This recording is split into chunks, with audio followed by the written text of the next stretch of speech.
Hi friends, అందరూ ఎలా ఉన్నారు? ఈరోజు రెసిపీ వచ్చి కరివేపాకు కారప్పొడి.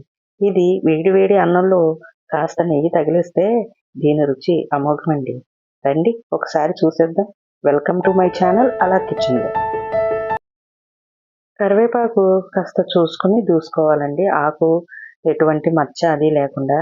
మాకు చెట్టు ఉందండి, అక్కడి నుంచి కోసాం ఫ్రెష్. ఒక పెద్ద కప్పు ఎండుమిరపకాయలు, ఒక చిన్న కప్పు ధనియాలు, సేమ్ కప్పులో పావు వంతు నువ్వులు. ఇదిగోండి జీలకర్ర, వెల్లుల్లిపాయ. స్టవ్ వెలిగించి బాండి పెట్టి నువ్వులు ఆయిల్ లేకుండా వేయించుకోవాలి.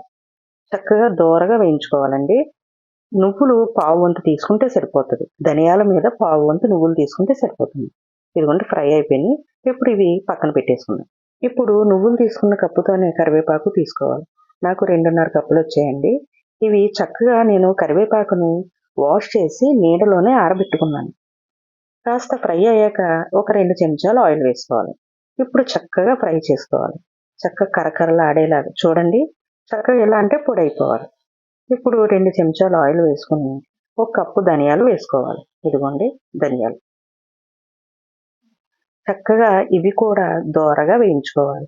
స్టవ్ సిమ్లోనే పెట్టుకోవాలండి. చక్కగా దోరగా వేయించుకోవాలి. ఇప్పుడు ఇవి కూడా ఒక ప్లేట్లోకి తీసుకుందాం. ఇప్పుడు ఇంకో 2 చెంచాల ఆయిల్ వేసుకుని ఎండుమిర్చి వేసుకుందాం. ఎండుమిర్చి ఒక 75 గ్రామ్స్ ఉంటాయండి.